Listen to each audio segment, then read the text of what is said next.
guys, hello Earth Signs, Gemini, Libra, and Aquarius. Welcome dito sa aking channel, Polaran 888. Welcome guys. Alamin natin kung anong messages, vibration, gabay energy para sa lahat ng Air Signs, Gemini, Libra, and Aquarius. Okay, kumuha tayo ng dalawa dito, Air Signs. Fertility and reconciliation.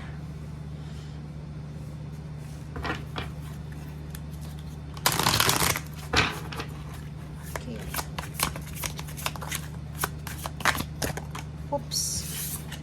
Okay, spiritual growth. Kumuha tayo ng isa pa. And emerging. Okay, last card dito.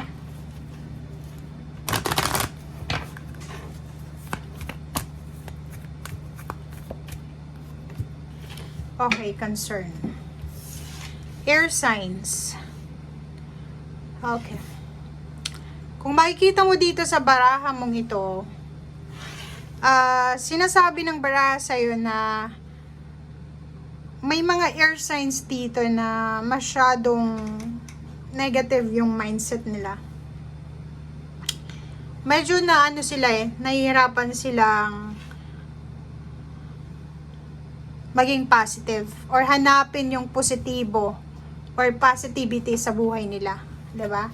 Paki-comment sa comment section yung mga air signs na feeling nyo sobrang desperation to. Desperada sa hindi nyo alam na pangyayari. Parang ganon.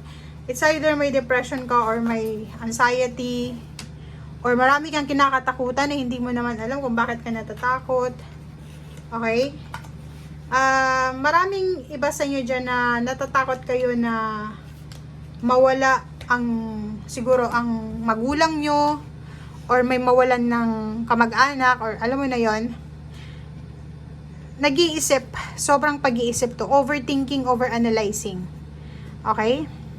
Pero itong number 33 na to, sinasabi na kung nasaan ka mang estado, level ng buhay sa ngayon, hindi ka dapat natatakot kasi nasa tamang direksyon ka. It's a 33 card Tamang direksyon, tamang panahon, tamang lugar. Okay? Ay, reconciliation. Siguro may kailangan kang hinga ng tawad or hingi ng tawad. Or siguro may naghihintay sa inyo na may humingi sa inyo ng tawad. Or may kailangan kang patawarin. Or pwedeng yung sarili mo, hindi mo mapatawad. Sinasabi ng fertility card na to na hindi papasok itong new beginnings na to sa buhay mo hanggat ang dami-dami mong mga bit-bit sa buhay. Ang barahang ito is parang resonated to doon sa May 7 din na new moon in Taurus sa lahat ng air signs, especially Gemini, Libra, and Aquarius. Panoorin nyo din yon, panoorin nyo to. Kasi ang dami nyong kinakatakutan, 'di ba? Ang dami nyong mga bagahe, ang dami nyong hurt, aches, pain, fear, mga obsession, negativity, procrastination, parang ganon. Ang nakikita rin natin dito, masyado kang nagdedepende sa knowledge ng human being. And masyado ka din na believe sa kakayahan ng tao kaysa sa kakayahan ng Diyos. Spiritual growth, ang nangyayari daw sa buhay mo, minsan ang tao nagkakaroon ng anxiety, ng depression, ng mga hindi nila alam na kalungkutan, kung yung kalooban nila is sobrang layo na sa Panginoon. So, sinasabi ng barahan na ang araw na ito is parang nire-remind tayo ng ating mga tarot na kailangan mong mas patatagin yung iyong spiritual na connection kaysa yung makamundo na paniniwala. Okay? So, para daw magsimula na umagos, kasi minsan alam mo ang buhay ng tao, pag masyadong stagnant talaga, kahit anong gawin mo, stagnant talaga. Pag stagnant yung situation mo, pag stagnant yung energy, yung vibe sa buhay mo, hindi siya balance, hindi yin and yang. Kahit anong gawin mo, kahit anong trabaho mo, hindi ka makakaipon, kahit anong trabaho mo, wala, parang nawawala lang, parang tubig lang siya na dumadalo yung pera. Relationship, kahit gaano ka kapabait, gaano ka pagkagaling makisama, tatraidorin ka pa rin. Kasi imbalance It's either yung chakra mo yung imbalance, or posibleng overall imbalances ito sa buhay mo. So, today, kailangan natin na magbalik loob sa Panginoon, mag-pray ka,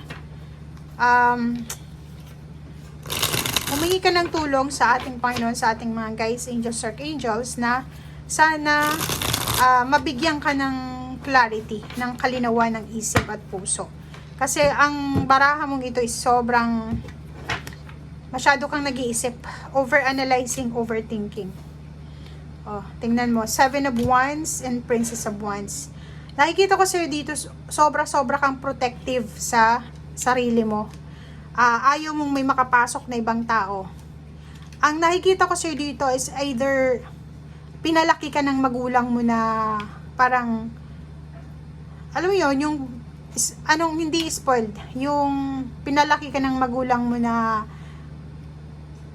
sobrang proteksyon ang binibigay nila sa'yo.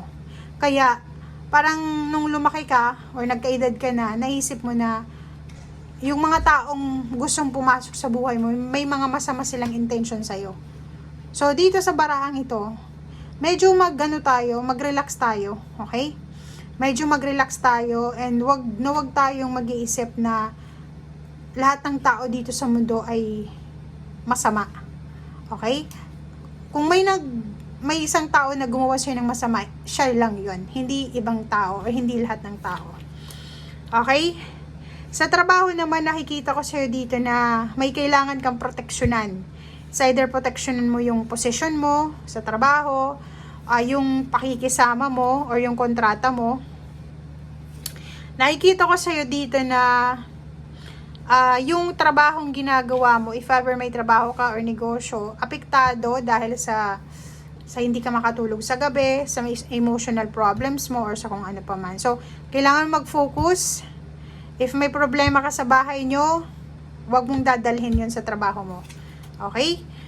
Decision making, nakikita ko sir dito na isang desisyon ang gagawin mo, or isang desisyon ang kailangan mong gawin, para hindi ka magsisi sa bandang huli. And at the same time, kailangan mo din ng pasensya sa araw na ito.